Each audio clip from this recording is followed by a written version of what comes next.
Return now to the twisted and deadly tale of a couple engaged to be married. One of them, Gabby Petito, appears to be dead in Wyoming. Her fiance, Brian Laundrie, is missing. It is a story that's made national headlines, caused deep worries in many parents of young adults.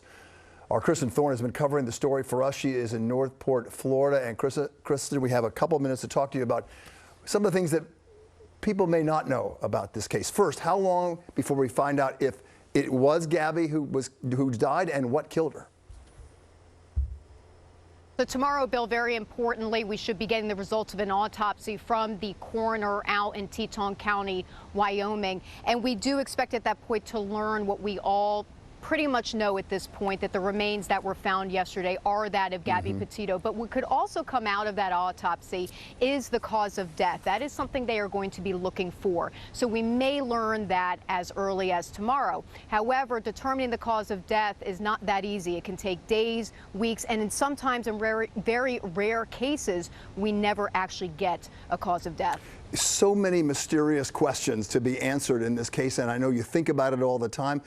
Tell our viewers what goes through your mind. What are the things that you want to know right now?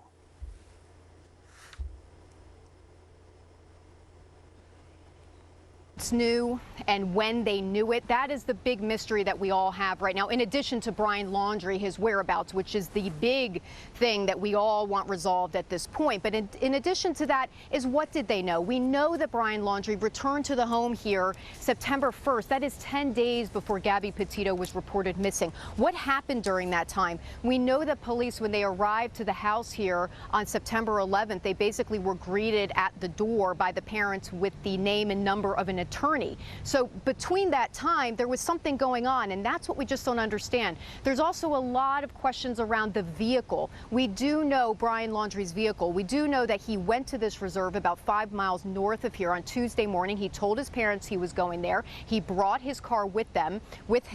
When the parents went there Wednesday to go find him because he didn't come home, the car was there with a note on it from Northport Police saying, "Please move this vehicle." Well, at that point, police did not know that that was Brian Laundrie's car. According to the Laundrie family attorney, they went back there, saw the note, and left the car there just in case their son emerged from this reserve and had to get home. So they came home, went back there Thursday, saw the car, it was still there with the note, so they took the car home. That is all the information we have heard through Laundrie's family's attorney. However, we had a reporter here from our Tampa affiliate on Wednesday, and in her live shots, you can see the Mustang right here in the driveway on Wednesday. So there is a lot of disconnect here with what exactly was going on with Laundrie's parents. We know that they are inside the house right now. They spoke with the FBI. We're assuming the FBI was in there all day today. So we're hoping to just get more details about what they knew as well.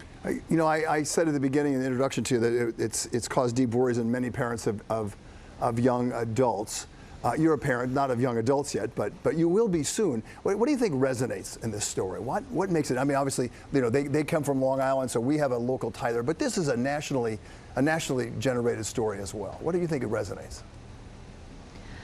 You know, I think that as a parent, and we did hear from Gabby Petito's mom, Nicole Schmidt, that when her daughter left July 2nd with her fiance, Brian Laundrie, everything was fine.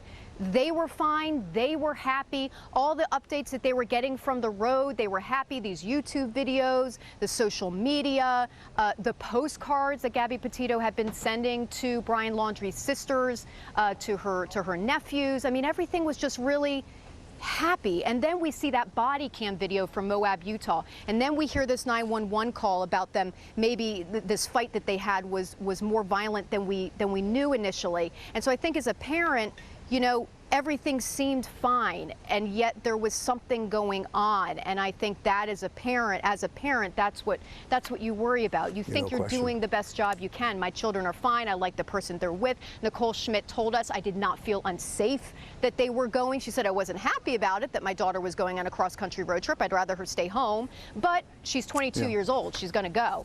And so, you know, she felt fine with everything. And then here we are. I think you hit the nail on the head with that, and that's what makes parents worried. All right, keep us posted. We'll see you again at 6 o'clock, Kristin. Thank you very much for that. I'll remind